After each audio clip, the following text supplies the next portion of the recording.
5 মাস 10 দিন পর শিক্ষক শিক্ষার্থীদের পদচারণায় মুখর খুলনা প্রকৌশল ও প্রযুক্তি বিশ্ববিদ্যালয় কুয়েট। সকাল 9টায় শুরু হয় পাঠদান। দীর্ঘদিনের বিরতি নিয়ে হতাশা থাকলেও ঠিকমতো ক্লাস করে পুষিয়ে নিতে চান শিক্ষার্থীরা। অচলাবস্থার অবসান ঘটিয়ে সচল হওয়ায় খুশি শিক্ষকরাও।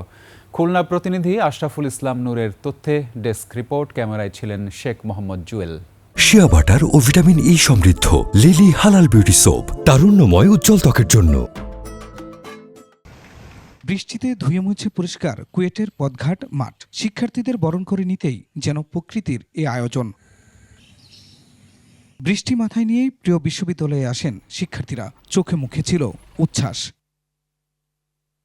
সকাল 9টায় শুরু হয় শ্রেণীকক্ষে পাঠদান। দীর্ঘদিন পর আবার ক্লাসে ফিরতে পারায় খুশি শিক্ষার্থীরা। 5 মাসের ক্ষতি পুষিয়ে নিতে চান তারা। ক্লাস শুরু হলো, আমরা আশা করছি যে একাডেমিক কাউন্সিল খুব দ্রুত আমাদের সেমিস্টারগুলো শেষ করবে। অবশ্যই আমি অনেক খুশি আর কি এটা নিয়ে। ক্যাম্পাসটা খুলছে তো দেখা যাচ্ছে যে এখন ভালো লাগতেছে না। অনুভূতি আসলে খুবই ভালো। আমরা অনেক পিছিয়ে গেছি অন্যদের তুলনায়, আমরা অনেক খুশি। দীর্ঘদিন পর একসাথে হতে পেরে খুশির কথা জানিয়েছেন শিক্ষকরাও। আর যাতে কোনো অনাকাঙ্ক্ষিত ঘটনা না ঘটে এমন দাবিও তাদের।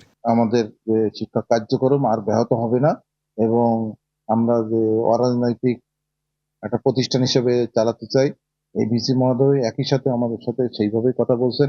ক্যাম্পাসে শিক্ষার সুষ্ঠু পরিবেশ বজায় রাখতে সবার সহযোগিতা চাইলেন কুয়েটের নতুন উপাচার্য।